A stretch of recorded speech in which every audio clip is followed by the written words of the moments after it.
আজকে আপনাদের সম্মুখে দান সদকা সম্পর্কে সামান্য কিছু আলোচনা করার ইরাদা করেছি, যদি আল্লাহ তৌফিক দান করেন। কোরআন মাজিদের সূরা বাকারা 110 নম্বর আয়াতে আল্লাহ সুবহানাহু ওয়া তাআলা ইরশাদ করেন,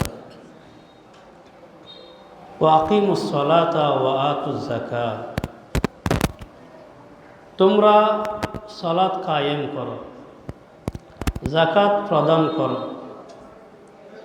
ওমা তুকদ্দিমু লিআনফুসিকুম মিন খায়রিন তাজিদুহু ইনদাল্লাহ, তোমরা যে সমস্ত ভালো আমল করো, নেক কাজ করো আল্লাহর কাছে, তোমরা আল্লাহর কাছে আগে ভাগে তোমরা পাঠাচ্ছ, তাজিদুহু ইনদাল্লাহ, এই সব কিছু তোমরা আল্লাহর কাছে পাবে। যে সমস্ত নেক কাজ তোমরা করতেছ, এই সব কিছুর বিনিময় কার কাছে পাবে? আল্লাহর কাছে পাবে। বান্দা দুনিয়ার হায়াত সমাপ্ত করার পরে পরকালীন হায়াতে, আসল হায়াতে যে সমস্ত আমলের দ্বারাই খুব বেশি উপকৃত হবে, তার মধ্যে অত্যন্ত গুরুত্বপূর্ণ একটি আমলের নাম হলো দান সদকা। দান সদকার অনেক ফজিলতের মধ্য থেকে 10টি ফজিলত, 10টি উপকারের কথা আমি আপনাদের সামনে তুলে ধরার ইরাদা করেছি। দান সদকার 1 নম্বর ফজিলত হলো, এই দান সদকার মাধ্যমে বান্দা তার অস্থায়ী সম্পদকে স্থায়ী সম্পদে রূপান্তরিত করে। অস্থায়ী সম্পদকে স্থায়ী সম্পদে রূপান্তরিত করে। দুনিয়ার এই সম্পদ, এগুলো সব অস্থায়ী। দুনিয়ার যা আমরা স্থায়ী বলতেছি, এগুলো অস্থায়ী। দুনিয়ার বাড়ি গাড়ি, এগুলো আপনি যতক্ষণ আছে ততক্ষণ, আপনি চলে গেলে তো এগুলো আর আপনার না, এগুলো আর আপনার থাকবে না, ওয়ারিসের। এগুলো অস্থায়ী। দান সদকার মাধ্যমে হয় কি, এই অস্থায়ী সম্পদটা আপনার জন্য স্থায়ীভাবে কি হয়ে যায়? আল্লাহর কাছে রেকর্ড হয়ে যায়। আপনি এর বিনিময় আল্লাহর কাছে স্থায়ীভাবে পাবেন, যেটা আর কোনোদিন শেষ হবে না, আপনার কাছ থেকে আর কোথাও যাবে না। রাসূল আকরাম সাল্লাল্লাহু আলাইহি ওয়াসাল্লাম বলতেছেন, ইয়াকুলুল আবদু মালি মালি, বান্দা বলে আমার সম্পদ, আমার সম্পদ। ইন্নামা লাহু মিম্মালিহি সালাস, অথচ বান্দার সম্পদ হলো 3টি জিনিস। মা আকালা ফা আফনা, 1 নম্বর, যা বান্দা খেয়ে শেষ করে দিয়েছে, এটা সে বুক করেছে, এটা দ্বারা সে উপকৃত হয়েছে, এটা তার। আও লাবিসা ফা আবলা, অথবা সে ব্যবহার করেছে, সে পরিধান করেছে, সেটাকে সে পরিধান করে সে পুরাতন করেছে, এটা তার, কারণ এটা থেকে সে উপকৃত হয়েছে, এটা সে ব্যবহার করেছে। আও আত ফাক্তানা, অথবা সে আল্লাহ রাস্তায় দান খয়রাত করে সেটাকে সঞ্চয় করেছে, আল্লাহর অ্যাকাউন্টে জমা করেছে। সুবহান। এই 3টা ছাড়া আর বাকি যা আছে, আমা সিওয়া জালিক, বাকি যা আছে ফাহুয়া যাহিবুন, এই সবগুলো তার থেকে চলে যাবে। ও তারিকুহু লিন্নাস, এবং সে এগুলি মানুষের জন্য রেখে যাবে, ওয়ারিসের জন্য রেখে যাবে। মনে করেন আপনার অ্যাকাউন্টে 10 লক্ষ টাকা আছে, আপনি বলতেছেন এগুলো আমার টাকা, কাগজে কলমে আপনার টাকা, ব্যাংক আপনাকে ছাড়া দিবে না, এগুলো আপনার টাকা। কিন্তু এগুলো প্রকৃতভাবে এগুলো আপনার না, কারণ এগুলো তো আপনি বুক করেন নাই। এই মুহূর্তে আপনি মরে যান, তাহলে এই টাকাটাকে আর আপনি বলতে পারবেন এটা আমার, আমার সাথে আমাকে কবরে দিয়ে দাও না, এটা আপনার সাথে আর কবরে যাবে না, এটা কার হয়ে যাবে তখন? ওয়ারিসের। তো আপনার তো না, এটা আপনার কাগজে কলমে ঠিক আছে, কিন্তু 100% এটা আপনার হতে পারে না। আপনি এই মুহূর্তে যদি মারা যান, এগুলো আর আপনার থাকবে না, ওয়ারিসের হয়ে যাবে। তো আপনার কোনটা, আপনার সাথে যাবে কোনটা? যেটা আপনি আগে পাঠিয়ে দিয়েছেন, যেটা দান করেছেন সেটা আপনার অ্যাকাউন্টে জমা হয়ে গেছে। এই জন্য নবীজি বলতেছেন, এই যেটা আপনি আল্লাহ রাস্তায় দান করেছেন, এটা ছাড়া যেগুলো এখনো আপনার অ্যাকাউন্টে আছে, আপনার মালিকানায় আছে, আপনি আপনার বলে দাবি করতেছেন, এই সবগুলা আপনি এই মুহূর্তে মরে গেলে আপনি এগুলা ছেড়ে চলে যাবেন, সব ওয়ারিসের হয়ে যাবে, আর আপনার থাকবে না। এই জন্য যেটা আপনি আল্লাহ রাস্তায় দান করেছেন, আল্লাহ রাস্তায় পাঠিয়ে দিয়েছেন, ওটা আপনার অ্যাকাউন্টে জমা, ওটা আপনার। ওটা ছোট হলেও বড়। রাসূল আকরাম সাল্লাল্লাহু আলাইহি ওয়াসাল্লাম বলেন, মান তাসাদ্দাকা বি আদলি তামরাতিন, যে ব্যক্তি একটি খেজুর পরিমাণ কোনো কিছু আল্লাহ রাস্তায় দান করবে, যে ব্যক্তি আল্লাহ রাস্তায় খেজুর পরিমাণও দান করবে, মিন কাসবিন তাইয়িবিন, নিজের হালাল উপার্জন থেকে, ওয়ালা ইয়াকবালুল্লাহু ইল্লা তাইয়িব, আল্লাহ হালাল ছাড়া কোনো কিছু গ্রহণ করেন না।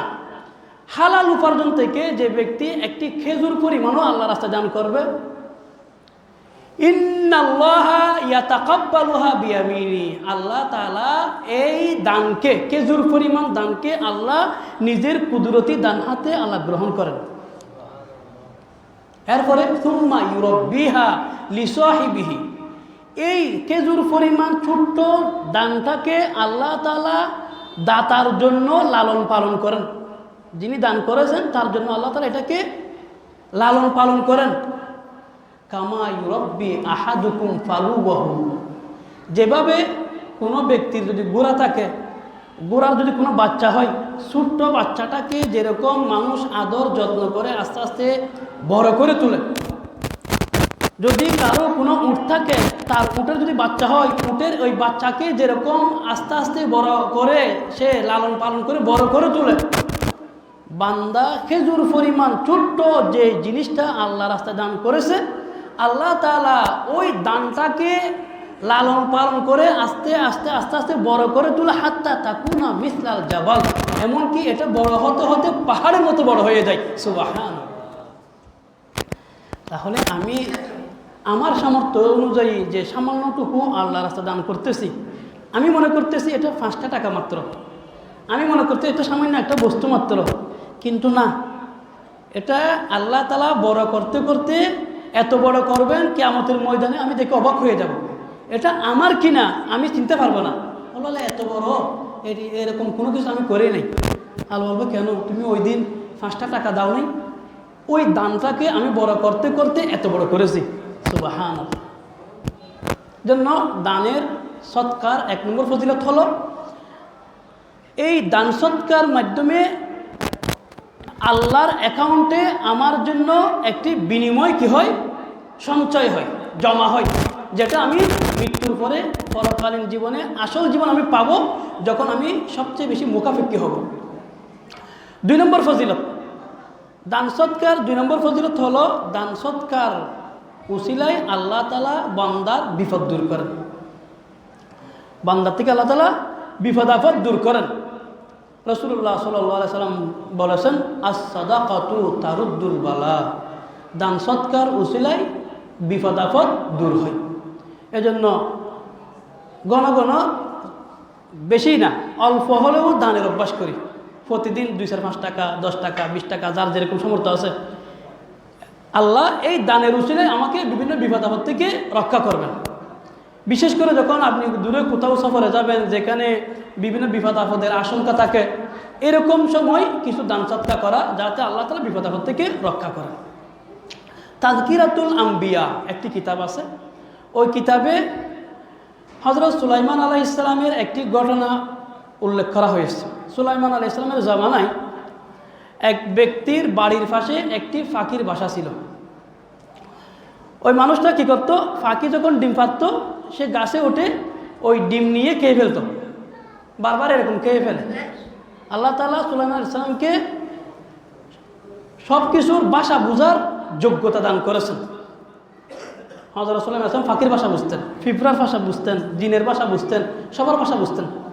তো ফাঁকি এসে হযরত সুলাইমান আলাইহিস সালামকে বলতেছে, দেখেন, আমি যেখানে আমার বাসা, ওই বাসার পাশে এক ব্যক্তির ঘর, ও কি করে, আমি যখন ডিম পারি বারবার আমার ডিমগুলো নিয়ে খেয়ে ফেলে।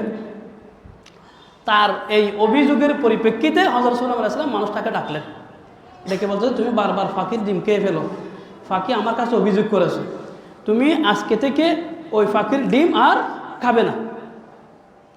ও চলে গেছে, কিন্তু ও ফাঁকি যখন আবার ডিম ফেলেছে, সে আবার ডুবে পড়ে গেছে, আবার উঠে সে ফাঁকির ডিম খেয়ে ফেলেছে। ওই ফাঁকি এসে আবার হযরত সাল্লাল্লাহু আলাইহি ওয়াসাল্লামকে বিচার দিছে যে দেখেন, মানুষটা আবার আমার ডিম খেয়ে ফেলেছে। হযরত সাল্লাল্লাহু আলাইহি ওয়াসাল্লাম একটা জিনকে ডাকলেন। হযরত সাল্লাল্লাহু আলাইহি ওয়াসাল্লাম তো বিশাল রাজত্ব ছিল, জিন্নাতও হযরত সাল্লাল্লাহু আলাইহি ওয়াসাল্লামের নির্দেশে চলতো। হযরত সাল্লাল্লাহু আলাইহি ওয়াসাল্লাম একটা জিনকে ডাকলেন, ডেকে বলল, এই দেখো, ওই জায়গায় তুমি কি থাকবে, পাহারায় থাকবে। এই মানুষটা যখন ফাঁকির ডিম নেওয়ার জন্য গাছে উঠবে, তাকে একটা ধাক্কা দিয়ে গাছ থেকে ফেলে দিবে, যেন সে দ্বিতীয়বার আর কোনোদিন গাছে ওঠার কি না করে, সাহস না করে। জিন তো গিয়ে ব্রেকনে পাহারায় বসে আছে, কখন মানুষটা আসবে, কখন মানুষটা আসবে, দেখে হ্যাঁ সে আসতেছে ডিম নিয়ে নেওয়ার জন্য। ডিম নেওয়ার জন্য সে গাছে ওঠার আগে উঠতে যাবে, ওই সময় একটা ভিক্ষুক আসলো। ভিক্ষুক এসে বলতো, আমাকে কিছু দাও। মানুষটা ওখানে ওঠার আগে তাকে কিছু খাবার দিল, খাবার দিয়ে সে তার মতো আবার আগের মতো উঠে সুন্দর করে ডিম নিয়ে সে খেয়ে ফেলল। ফাঁকি এসে আবার হযরত সাল্লাল্লাহু আলাইহি ওয়াসাল্লামকে ধরলেন, দেখেন ও তো আবার আমার ডিম খেয়ে ফেলছে। তখন হযরত সাল্লাল্লাহু আলাইহি ওয়াসাল্লাম বলে, কি এরকম তো হবার কথা না, জিনকে ডাকলো, তোমাকে আমি না দায়িত্ব দিছি ওই মানুষটা গাছে উঠলে তাকে ফেলে দেওয়ার জন্য? তিনি বলেন, জি হুজুর, আমি তো আপনার নির্দেশের পর থেকে ওই গাছের পাহারায় আমি সব সময় আমি কি দাঁড়িয়ে আছি, যেন সে আসলে তাকে আমি ধাক্কা মারে ফেলে দিতে পারি। কিন্তু হলো কি, সে যখন গাছে উঠতেছে, আমি তখন তাকে ধাক্কা দিতে যাব, ওই সময় দুইজন ফেরেশতা এসে ধাক্কা দিয়ে আমাকে ফেলে দিল। আমি যখন তাকে ধাক্কা দিয়ে ফেলে দিব, তখন আমাকে ফেলে দিল ধাক্কা দিয়ে। হ্যাঁ, শুনলাম, এটা কেমন কথা, এটা কিভাবে হলো? তখন সে বলতেছে, জিন বলতেছে, হুজুর আমার একটা জিনিস বুঝা আসছে। সে যখন গাছে উঠবে, তখন আমি দেখলাম এক ভিক্ষুক এসে তার কাছে খাবার চাইল। সে গাছে ওঠার আগে তাকে কিছু খাবার দিল, তাকে কিছু ভিক্ষা দিয়ে তারপরে সে গাছে উঠতে গেল। তখন ফেরেশতা এসে আমাকে ফেলে দিল। আমার মনে হচ্ছে সে যে ভিক্ষা দিল, ভিক্ষুককে কিছু দান করলো, সদকা করলো, এই উসিলায় আল্লাহ তাআলা তাকে এই বিপদ থেকে বাঁচিয়েছে। হযরত সাল্লাল্লাহু আলাইহি ওয়াসাল্লাম বলেন, হ্যাঁ হ্যাঁ হ্যাঁ, এই তো সৎকার উসিলায় আল্লাহ বান্দাকে বিপদ থেকে রক্ষা করেন। তার এই সৎকার উসিলায় তার উপর যে একটা বিপদ আসতেছে সেটা জানে না, আল্লাহ তাআলা ওই বিপদ থেকে তাকে বাঁচিয়ে দিয়েছে। এজন্য দান সৎকার একটি বড় ফজিলত হলো, দান সৎকার উসিলায় আল্লাহ বান্দাকে বিপদ থেকে রক্ষা করে। 3 নম্বর দান সৎকার, 3 নম্বর ফজিলত হলো, দান সৎকার মাধ্যমে, দান সৎকার কারণে আল্লাহ তাআলার গুসা ফানি হয়ে যায়। বান্দার উপর যে আল্লাহ কোনো কারণে রাগান্বিত হয়, বান্দা যখন দান করে, সৎকার করে, এই দান সৎকার উসিলায় আল্লাহর গুসা নিভে যায় এবং আল্লাহ বান্দাকে দান সৎকার উসিলায় অপমৃত্যু, খারাপ মৃত্যু, অপমানজনক মৃত্যু থেকে রক্ষা করে। রাসূলুল্লাহ সাল্লাল্লাহু আলাইহি ওয়াসাল্লাম বলেন, ইন্নাস সাদাকাতা লা তুতফিউ গদাবার রব ওয়া তাদফাউ মিতাতাস সু। নিশ্চয় সদকা, দান সদকা আল্লাহর গুসাকে নিভিয়ে দেয়, আল্লাহর গুসাকে নিভিয়ে দেয়। অতাদফাউ মিতাতাস সু, এবং দান সদকা খারাপ মৃত্যু থেকে বান্দাকে রক্ষা করে। দান সদকার উসিলায় আল্লাহ তাআলা বান্দাকে খারাপ মৃত্যু থেকে বাঁচায়। এজন্যে নিয়মিত সামান্য হলেও দানের অভ্যাস গড়ে তোলা। দান সৎকার 4 নম্বর ফজিলত, দান সৎকার উসিলায় আল্লাহ তাআলা বান্দার সম্পদের মধ্যে বরকত দান করেন। এজন্য বলা হয় দানে দন বাড়ে, দানে দন বাড়ে।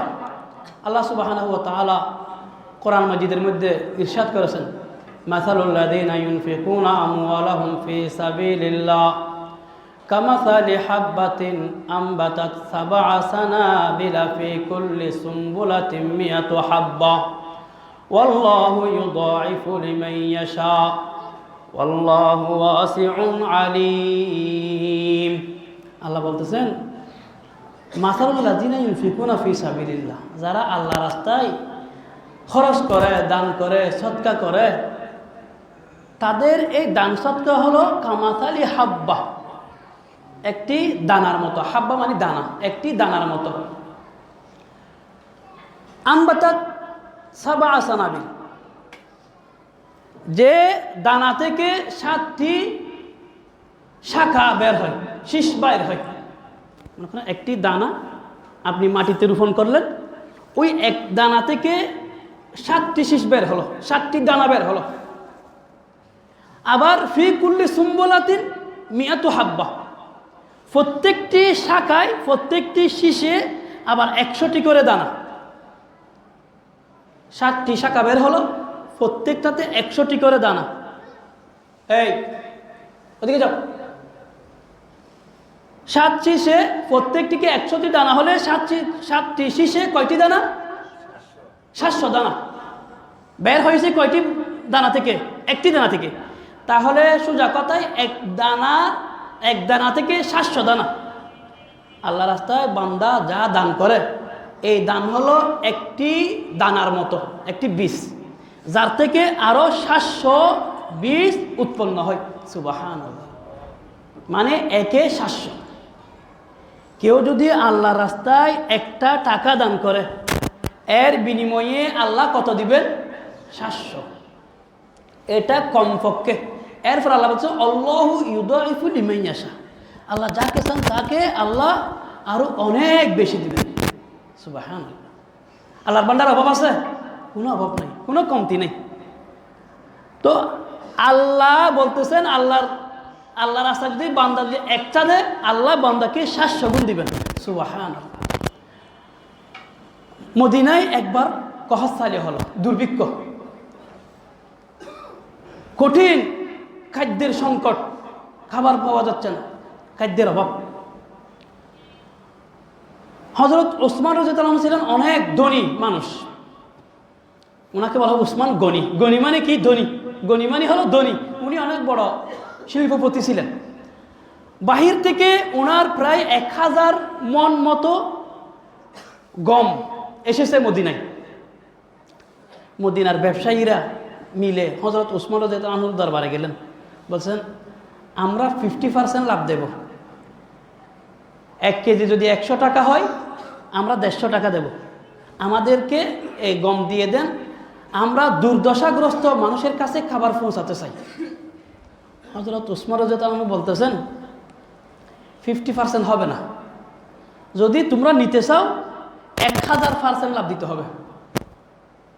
কত পার্সেন্ট নিতে হবে? 1000%। 1 টাকার জিনিস 1000 টাকা দিয়ে নিতে হবে, তাহলে আমি দেব। কারণ আর একজন 700 গুণ দিবে বলছে আমাকে। কত দিবে বলছে? 700। বলো, ওরা আশ্চর্য হয়ে গেছে। বলেন কি? আপনার মাল মদিনায় আসার পরে আমরা আপনার সাথে প্রথম দেখা করতে আসলাম, আমাদের আগে আপনার কাছে এসেছে কে? আর এত বেশি, এত সম্ভব 700 গুণ বেশি দেওয়া? কে আপনাকে 700 গুণ বেশি দিবে বলেছে?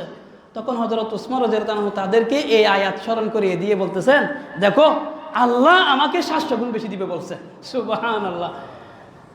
ওনাদের কাছে আল্লাহর কথার উপর পাক্কা ইয়াকিন ছিল, 100 ইয়াকিন ছিল। আল্লাহর থেকে পাওয়ার ওনাদের কাছে পাক্কা নিয়ত ছিল। তখন হযরত ওসমান রাদিয়াল্লাহু আনহু ওনাদের কাছে বিক্রি না করে সব গম একদম বিনামূল্যে দুর্দশাগ্রস্ত মানুষের মাঝে বিলি করে দিলেন। সুবহানাল্লাহ। কার থেকে নেওয়ার জন্য? আল্লাহর কাছ থেকে নেওয়ার জন্য। ওনারা দিলে একথা দৃঢ়ভাবে বিশ্বাস করতেন, আমি আল্লাহকে দিলে আল্লাহ আমাকে অনেক গুণ বেশি দিবেন। যদিও আমি বাহ্যিক দৃষ্টিতে দেখতেছি আমার 10 টাকা থেকে 5 টাকা দিলে 5 টাকা কমে যাচ্ছে, কিন্তু সাহাবে কেরাম মনে করতেন না, আমি 5 টাকা দিব, আল্লাহ আমাকে এই 5 টাকার বিনিময়ে আরো অনেক টাকা দিবেন। আল্লাহ বলেন ইয়ামহাকুল্লাহুর রিবা ওয়া ইউরবিস সাদাকাত, আল্লাহ সুদকে ধ্বংস করেন, ওয়া ইউরবিস সাদাকাত, এবং আল্লাহ তাআলা দান সদকাকে বৃদ্ধি করেন।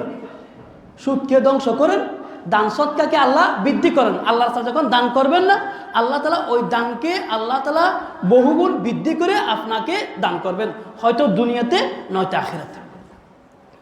রাসূলুল্লাহ সাল্লাল্লাহু আলাইহি ওয়াসাল্লাম বলে মা নাকাসাত সাদাকাতুন মিন মালিন, সদকা কোনো মালকে হ্রাস করে না, কোনো মাল কমায় না। সদকা করলে আপনি বাহ্যিকভাবে মনে করতেছেন আমার থেকে কমে যাচ্ছে, নবীজি বলতেছেন না, আপনি যদিও কমে যাচ্ছে মনে করতেছেন, সৎকার দ্বারা আপনার মাল কমে নাই, আল্লাহ তাআলা আপনাকে আরো বেশি করে দান করবেন। রাসূলুল্লাহ সাল্লাল্লাহু আলাইহি ওয়াসাল্লাম বলেন ইস্তানজিলুর রিজকা বিস সাদাকা, তোমরা আল্লাহর কাছ থেকে সৎকার মাধ্যমে রিজিক নামিয়ে নাও, সৎকার মাধ্যমে আল্লাহর কাছ থেকে রিজিক নামিয়ে নাও।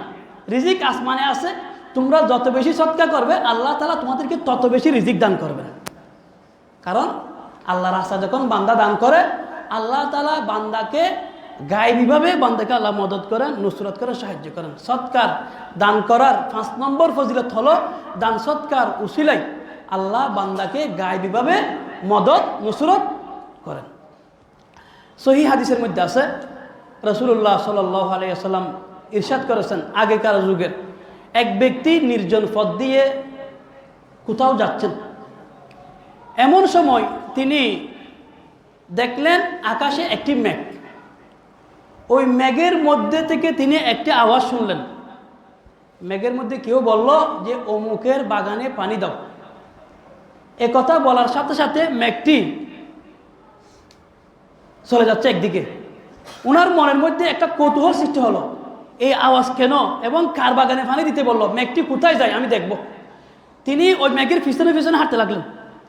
কিছু দূর যাওয়ার পর দেখা গেল মেঘটি একটি পাথুরে জায়গা, যেখানে পাথর, একটি পাথুরে জায়গার মধ্যে মেঘটি খুব বেশি বৃষ্টি বর্ষণ করলো। পানিগুলো সব জমা হয়ে একটি নালা দিয়ে যেতে লাগলো। তিনি আবার ওই নালা দিয়ে পানিগুলো যেদিকে যাচ্ছে সেদিকে রওনা দিলেন। কিছু দূর যাওয়ার পর তিনি দেখলেন এক ব্যক্তি এই পানিগুলা ওনার বাগানের চতুর্দিকে ছড়িয়ে দিচ্ছেন।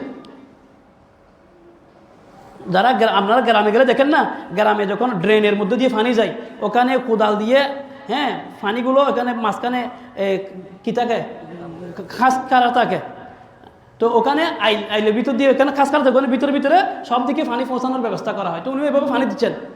ওখানে গিয়ে তিনি ওই ব্যক্তিকে সালাম কালাম করে বলতেছে, ভাই আপনার নাম কি? তিনি বলতেছেন আমার নাম অমুক।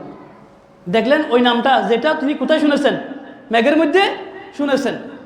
তখন বাগানওয়ালা আবার ওনাকে প্রশ্ন করতেছেন, ভাই আপনি আমার নাম কেন জানতে চাইলেন? তিনি বলতেছেন, এখন আপনি যে পানিগুলো বাগানের চারিদিকে ছড়াই দিচ্ছেন, এই পানিগুলো এসেছে একটি মেঘ থেকে। এই মেঘে আমি একটি আওয়াজ শুনেছি যে আপনার নাম ধরে বলা হলো অমুকের বাগানে পানি দাও। এরপরে দেখলাম মেঘ থেকে পানি বর্ষণ হলো, এই পানিগুলো ড্রেন দিয়ে আপনার বাগান পর্যন্ত পৌঁছে গেল, আর আপনি এখন পানিগুলো আপনার বাগানের চতুর্দিকে পৌঁছে দিচ্ছেন। এখন আপনাকে অবশ্যই বলতে হবে আমাকে, আপনি এমন কি আমল করেন যে আমলের কারণে আল্লাহ তাআলা কুদরতিভাবে আপনার বাগানে পানি পৌঁছানোর এরকম স্পেশাল ব্যবস্থা করেছেন। তখন তিনি বলতেছেন, ভাই এটা তো গোপন কথা, তারপরেও আপনি যখন আল্লাহর ওয়াস্তে আমার কাছ থেকে জানতে চাইতেছেন আপনাকে তো বলতে হয়। আমার বিশেষ আমলটা হলো আমার এই বাগান থেকে আমি যে ফসলগুলো পাই এই ফসলগুলোকে আমি 3 ভাগে ভাগ করি। এক ভাগ আমি আল্লাহ রাস্তায় দান করে দিই, সুবহানাল্লাহ। এক ভাগ আমি আমার পরিবার পরিজন নিয়ে বুক করি, আর এক ভাগ আমি আবার ফসল উৎপাদনের জন্য এই বাগানে কাজে লাগাই, সুবহানাল্লাহ। তাহলে কি বোঝা গেল, তিনি যে ওনার বাগানের এই ফসলের 3 ভাগের 1 ভাগ আল্লাহ রাস্তায় কি করেন, দান করেন। এই উসিলায় আল্লাহ তাআলা ওনাকে গায়েবীভাবে সাহায্য করতেছেন। আমার একজন পরিচিত মানুষ আছে যিনি প্রতি মাসে ওনার ইনকামের উনি একটা হিসাব রাখেন, 14% আল্লাহ রাস্তায় দান করেন। আমার মাধ্যমে বিভিন্ন মাদ্রাসায় তিনি চাউলের বস্তা দেন, আমি প্রতি মাসে ওনার পক্ষ থেকে বিভিন্ন মাদ্রাসায় চাউলের বস্তা দিই। এই যে উনি প্রতি মাসে আল্লাহর জন্য নির্দিষ্ট পরিমাণ দান করেন, এটার ফজিলত ওনার বুঝা আসার কারণে উনি ওনার বড় ভাইকে তাশকিল করেছেন, ভাই তুমিও দাও, তুমিও পাবে। ভাই রাজি হয়েছে। কয়েক মাস ধরে ওনার ভাইও প্রতি মাসে একটা একটা করে বস্তা দিচ্ছেন মাদ্রাসার জন্য। গত জুমাবার একজন হুজুর আসলেন, মুরব্বী হুজুর। বুজুর্গ টাইপের, উনি আসে আমাকে বলতেছেন, হুজুর আমি আজকে কালেকশন করব। আমি বলতেছি আজকে তো আন্তর্জাতিক সম্মেলনের জন্য কিছু কালেকশন হবে, আপনি আসরের সময় আসেন। তো তিনি বললেন, হুজুর ঠিক আছে, আমি আসরের সময় আসব, আপনি যাই বলেন। এখন একথা বলে তিনি মাদ্রাসার হালত বুঝাচ্ছে আমাকে, হুজুর মাদ্রাসার হালত খুব খারাপ, টাকা পয়সা নাই, ফান্ড খালি হয়ে গেছে, বোর্ডিংয়ের জন্য সাল পর্যন্ত নাই, এগুলো এমনি দুঃখের কথা বুঝাচ্ছে। তখন আমি বলতেছি আপনার রসিদ বইটা দেন। ওই ওনার চালের বস্তার টাকাটা দেওয়া হয় না, আমি ওনাকে এক বস্তা চাউলের বাবদে 2900 টাকা ওনাকে একটা রসিদ করে দিলাম। হঠাৎ ওনাকে বলতেছি আপনি আসরের সময় আসেন, যখন 2900 টাকা দিয়েছি, ওনার একটা খুশিতে উনি কান্না শুরু করে দিয়েছে, হাওয়া করে কান্না করতেছে, ওনার জন্য দোয়া করতেছে। আমার ছেলে ছিল, আমার ছেলে আমাকে বলছে আব্বু চলে যাওয়ার পরে বলে হুজুর কান্না করতেছে কেন? আমি বলছি আব্বা হুজুর খুশিতে কান্না করতেছে। হুজুর খুশিতে কান্না করে মানুষ? আমি বলছি মানুষ খুশিতেও কান্না করে, খুশিতে মানুষ অনেক সময় কান্না করে। এটা চলে যাওয়ার পরে 2 দিন পরে আমাকে ওনার ভাই কল দিছে, বলতেছে ভাই আপনাকে একটা সুসংবাদ শোনাবো। কি সুসংবাদ? আমার ভাইয়ের জন্য যে চালের বস্তা দিছেন, ওনার এখানে ব্যবসা করা, যে ব্যবসার মধ্যে জরিমানা এসেছে বাংলা টাকায় প্রায় 3 লক্ষ টাকা। উনি টাকা টুকা জোগাড় করে ওখানে গেছে জরিমানা আদায় করার জন্য, গিয়ে দেখে কেমনে কেমনে ওনার জরিমানাটা ক্যান্সেল হয়ে গেছে। সুবহানাল্লাহ। বলছে কেমনে কেমনে জরিমানাটা ক্যান্সেল হয়ে গেছে। আমি ওনার পক্ষ থেকে দিছি কয় টাকা? প্রায় 3000 টাকা। আর ওনার জরিমানা কমা হয়ে গেছে কত দূর? প্রায় 3 লক্ষ টাকা। তা আমি আপনাকে আমি একটা আশ্চর্য ঘটনা শুনাই। এরকম একটা বুজুর্গ টাইপের একজন হুজুর এসেছে, আমি ওনাকে টাকা দেওয়ার পরে উনি খুব কান্না করে আপনার ভাইয়ের জন্য দোয়া করেছে। তখন আমার মনের মধ্যে একটা অনুভূতি এসেছে, কোনো আল্লাহ ওনাকে কিছু দিবে, হতে পারে আল্লাহ তাআলা এই চাউলের বস্তার উসিলায় আল্লাহ তাআলা ওনাকে এত বড় একটা জরিমানা থেকে আল্লাহ তাআলা ওনাকে বাঁচিয়ে দিয়েছেন। সুবহানাল্লাহ। এজন্য একদিক দিয়ে যদিও আমি মনে করতেছি আমি দান করতেছি, আমার থেকে চলে যাচ্ছে, হতে পারে এটার উসিলা আল্লাহ আমাকে অন্য দিক দিয়ে এমন একটা দিবে যেটা আমি কল্পনাও করি নাই। এই দানের একটা ফজিলত হলো দানে ধন বাড়ে। দান সৎকার 6 নম্বর ফজিলত, দান সৎকার উসিলে আল্লাহ বান্দাকে ফাকসাব করে। আল্লাহ তাআলা বলেন খুয মিন আমওয়ালিহিম সাদাকাতান তুতাহহিরুহুম ওয়া তুযাক্কিহিম বিহা। হাবিব আপনি তাদের থেকে সদাকা গ্রহণ করুন, এর দ্বারাই আপনি তাদেরকে ফাকসাব করবেন, আপনি তাদেরকে পরিশুদ্ধ করবেন।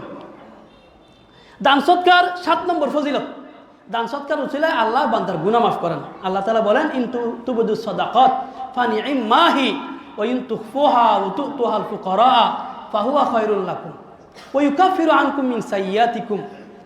আল্লাহ বলতেছেন তোমরা যদি প্রকাশ্যে দান করো, সদকা করো ভালো, ওইন তুখফুহা, তোমরা যদি ওইন তুখফুহা তা গোপনে তোমরা গরিবদেরকে দান করো আরও ভালো। ওই কাফিরু আনকুম মিন সাইয়্যাতিকুম, আল্লাহ তোমাদের গুনাহসমূহ ক্ষমা করবেন, আল্লাহ তোমাদের গুনাহসমূহ ক্ষমা করবেন।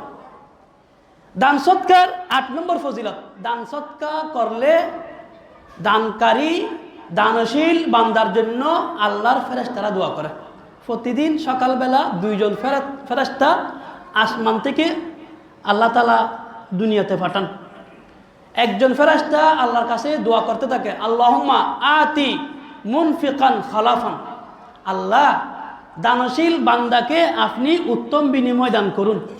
আর একজন আল্লাহর কাছে দোয়া করে আল্লাহুম্মা আতি মুমসিকান তালাফা, আল্লাহ যে কৃপণতা করে তার সম্পদকে আপনি বরবাদ করুন। যে একজন বলে যে দান করে তাকে উত্তম বিনিময় দান করুন, আর একজন দোয়া করে যে কৃপণতা করে তার সম্পদকে আপনি বরবাদ করুন। তাহলে দান সৎকার দ্বারাই বড় ফজিলত হলো আল্লাহর মাসুম ফেরেশতা দানকারী দানশীল ব্যক্তির জন্য দোয়া করতে থাকে।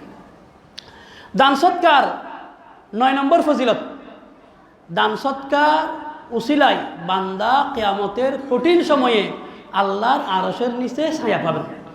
রাসূল আকরাম সাল্লাল্লাহু আলাইহি ওয়াসাল্লাম এক হাদিসের মধ্যে বলেছেন কিয়ামতের কঠিন সময় যখন কোনো ছায়া থাকবে না, মানুষ হাহাকার করবে একটু ছায়ার জন্য, ওই সময় 7 প্রকার মানুষ আল্লাহর আরশের নিচে ছায়া পাবে। তার মধ্যে 1 প্রকার মানুষ হলো ওই সমস্ত মানুষ যারা গোপনে আল্লাহর জন্য সদকা করে, ডান হাতে সৎকা করলে বাম হাতেও জানে না, মাইকে পাবলিসিটি করবে দূরের কথা, ডান হাতে করলে বাম হাতেও জানে না। এরকম মানুষেরা কিয়ামতের ময়দানে আরশের নিচে ছায়া পাবে। দান সৎকার 10 নম্বর ফজিলত। রাসূল আকরাম সাল্লাল্লাহু আলাইহি সাল্লাম বলেন, আস-সাখাউ শাজারাতুম মিন আশজারিল জান্নাহ, দানশীলতা জান্নাতের গাছসমূহের মধ্য থেকে একটি গাছ। আগসানুহা মুতাদাল্লিয়াতুন ফিদ দুনিয়া, যার শাখাসমূহ ডালাপালাগুলো দুনিয়াতে ছড়িয়ে আছে। ফামান আখাযা বিগুসনি মিনহা, যে ব্যক্তি দান সৎকার একটি শাখা ধরে রাখবে, কাদাহু যালিকাল গুসনু ইলাল জান্নাহ, ওই ডাল তাকে জান্নাতের দিকে নিয়ে যাবে। সুবহানাল্লাহ। মানে দান সৎকা বান্দাকে জান্নাতের দিকে নিয়ে যায়, দান সৎকা বান্দাকে জান্নাতের দিকে নিয়ে যায়। ওয়াল বুখলু শাজারাতুম মিন আশজারিন নার, নবীজি বলতেছেন কৃপণতা হলো জাহান্নামের গাছসমূহের মধ্যে থেকে একটি গাছ। আগসানুহা মুতাদাল্লিয়াতুন ফিদ দুনিয়া, তার শাখাগুলো দুনিয়াতে ছড়িয়ে আছে। ফামান আখাযা বিগুসনি মিনহা, যে ব্যক্তি কৃপণতার এই গাছের কোনো একটা ঢাল ধরে রাখবে, কাদাহু যালিকাল গুসনু ইলান নার, ওই কৃপণতার ঢাল তাকে জাহান্নামের দিকে নিয়ে যাবে। অর্থাৎ যে ব্যক্তি কৃপণতা অবলম্বন করবে, এই কৃপণতা তাকে জাহান্নামের দিকে নিয়ে যাবে। নাউযুবিল্লাহ। তাহলে কি বোঝা গেল? দান সদকা বান্দাকে জান্নাতের দিকে নিয়ে যায়। এজন্য এই 10টি ছাড়াও আরও অনেক ফজিলত, 10টি ফজিলতের কথা আমি আপনাদের সামনে তুলে ধরলাম। আমরা বুঝতে পারলাম যে দান সদকা এটি অনেক বড় একটি ফজিলতের আমল, অনেক বড় উপকারী আমল, যে আমল বান্দাকে দুনিয়াতেও উপকৃত করে, আখিরাতেও বান্দাকে উপকৃত করে। এজন্য আমরা কি করব? বেশি বেশি দান সৎকার অভ্যাস গড়ে তুলব। সুখে দুঃখে, সচ্ছল অবস্থায় অসচ্ছল অবস্থায় আমরা যার যতটুকু সামর্থ্য, তৌফিক থাকলে বেশি কি দিব, তৌফিক না থাকলে কম কম করে হলেও আমরা কিছু কিছু আল্লাহ রাস্তায় দান সৎকার করব। আল্লাহ তাআলা বলেন, আল্লাযীনা ইউনফিকুনা ফিস সাররা ওয়াদ দাররা ওয়াল কাযিমিনাল গায়জ ওয়াল আফিনা আনিন নাস ওয়াল্লাহু ইউহিব্বুল মুহসিনিন, যারা সচ্ছল অবস্থায় অসচ্ছল অবস্থায় আল্লাহ রাস্তায় দান করে, যারা গুসাকে হজম করে, যারা মানুষকে ক্ষমা করে, এই ধরনের নেক কাজ যারা করে, ভালো কাজ যারা করে, তাদেরকে আল্লাহ খুব পছন্দ করেন, আল্লাহ তাদেরকে ভালোবাসেন। সুবহানাল্লাহ। তাহলে যারা সচ্ছল অবস্থায় অসচ্ছল অবস্থায় আল্লাহ রাস্তায় দান করতে অভ্যস্ত, তাদেরকে আল্লাহ ভালোবাসেন। এই জন্য আমরা হার অবস্থায় যার যেরকম আছে অবস্থা, আমরা অন্য খরচগুলো করতেছি না, পরিবারের জন্য খরচ করতেছি, নিজের জন্য খরচ করতেছি, বিভিন্ন জায়গায় খরচ করতেছি, কিছু কিছু সামান্য সামান্য, বেশি না, কিছু কিছু আমরা আল্লাহ রাস্তায় খরচ করব। আমাদের এই মসজিদকে ওলামায়ে কেরাম খুব মহব্বত করেন। দেখেন না, আমাদের এখানে হুজুর আসেন, বেশি আশা নিয়ে আসে, নিজেদের জন্য আসে না। আমাদের এখানে বিভিন্ন মাদ্রাসা থেকে প্রচুর আসে, অন্য জায়গায় এত মানুষ আসে না, তো আসে একটা বড় আশা নিয়ে আসে। ধরেন একটা সিজনে, সবার সিজনে ধরেন সব মিলিয়ে হয়তো 50টা মাদ্রাসা আসে, মনে হয় ওরা মনে করছে খুব আসছে খুব আসতেছে। আসলে চিন্তা করে দেখেন, দুইটা তিনটা হলেও সব মিলিয়ে হয়তো 50টা হবে, বেশি থেকে 100টা হবে। যদি আপনি একটা মাদ্রাসায় 10 টাকা করে দেন, তাহলে 50টাতে দিলে 500 টাকা যাবে, 100টাতে দিলে 1000 টাকা যাবে। তাহলে আপনি 1000 টাকা দিলেন, অথচ 100 মাদ্রাসায় আপনার দান পৌঁছে গেছে। সুবহানাল্লাহ। কিয়ামতের ময়দানে এই মাদ্রাসাগুলো আপনার পক্ষে সাক্ষ্য দিবে না, আপনাকে একটু হলেও আল্লাহর কাছে জান্নাতের জন্য সুপারিশ করবে না। এই জন্য মাদ্রাসাওয়ালারা আসে, বছরে বেশিরভাগ আসে 2 বার, একটা আসে সবার সিজনে, আর একটা আসে রমজানের সিজনে। আর এমনি সারা বছরে যাদের দায়িত্ব থাকে ওনারা কিছু আসে কম। এই জন্য মাদ্রাসাওয়ালারা আসলে মহব্বত করে ওনাদেরকে কিছু দেওয়ার চেষ্টা করবেন। আপনার এই 10টা টাকার উসিলায় দেখেন 100টা মাদ্রাসায় আপনার দান পৌঁছে গেছে, 1000 টাকা খরচ হলো, 500 টাকা খরচ হলো। সুখে দুঃখে আল্লাহ রাস্তায় দান করা 1 নম্বর। 2 নম্বর, যারা আপনার কাছে সোয়াল করে, সত্যিকার যদি অভাবে হয়, তাদেরকে কিছু দেওয়ার চেষ্টা করবেন সামর্থ্য অনুযায়ী। দিতে না পারলে অন্তত দুর্ব্যবহার করবেন না, কোনো ভিক্ষুকের সাথে, কোনো ফকিরের সাথে দুর্ব্যবহার করবেন না। ও আম্মা সাইলা ফালা তানহার, আল্লাহ বলতেছেন কোনো সাইল ভিক্ষুককে ধমক দিবে না, ভিক্ষুকের সাথে দুর্ব্যবহার করবে না। আল্লাহ তো আপনাকেও ভিক্ষুক বানাতে পারতো, মানুষের দুয়ারের ফকির বানাতে পারতো, আপনাকে তো আল্লাহ ফকির বানান নাই, কেউ কোনোদিন মানুষের কাছে হাত পাততে চায় না। নিজের আত্মসম্মানকে বিকিয়ে দিয়ে কেউ কারো কাছে নত হতে চায় না, ছোটো হতে চায় না। মানুষ অভাবে পড়ে অথবা স্বভাব নষ্ট হলে মানুষের কাছে ভিক্ষা করে। এই জন্য কাউকে দিতে না পারলেও অন্তত দুর্ব্যবহার করবেন না। যা বেড়া যা, উকেস আছে বলা দরকার নেই ভাই, পড়া কাউকে দুর্ব্যবহার করবেন না। আর যখনই আমরা দান করব, কম দি বেশ দি, এই দানটা আল্লাহর দরবারে কবুল হওয়ার জন্য আমার নিয়তটাকে বিশুদ্ধ করতে হবে। দানের যে ফজিলতগুলো আছে, এই ফজিলতগুলো আমি কখন পাবো? যদি আমার দানটা বিশুদ্ধ হয়, দানটা যদি আল্লাহ দরবারে কবুল হয়। কবুলই যদি না হয়, ফজিলত পাবো? ফজিলত পাবো না। এই জন্য আমি দান করতেছি, ভাবতেছি কিরে এত দান করি, ফজিলত পাই না কেন? আমার দানটা আল্লাহর দরবারে কবুল হওয়ার জন্য যে শর্তগুলো, এই শর্তগুলো আমি আদায় করতেছি কিনা এটাও তো চিন্তা করতে হবে। 1 নম্বর শর্ত হলো আমার নিয়তটা বিশুদ্ধ হতে হবে। খালেস কার জন্য দিতে হবে? আল্লাহর জন্য।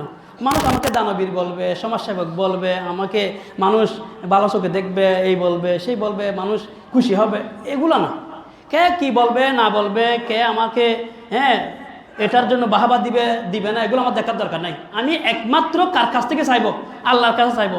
দান করব ভুলে যাব, দান করে ভুলে যাব, আমি আল্লাহর জন্য দিয়ে দেবো, আল্লাহর কাছ থেকে নেব।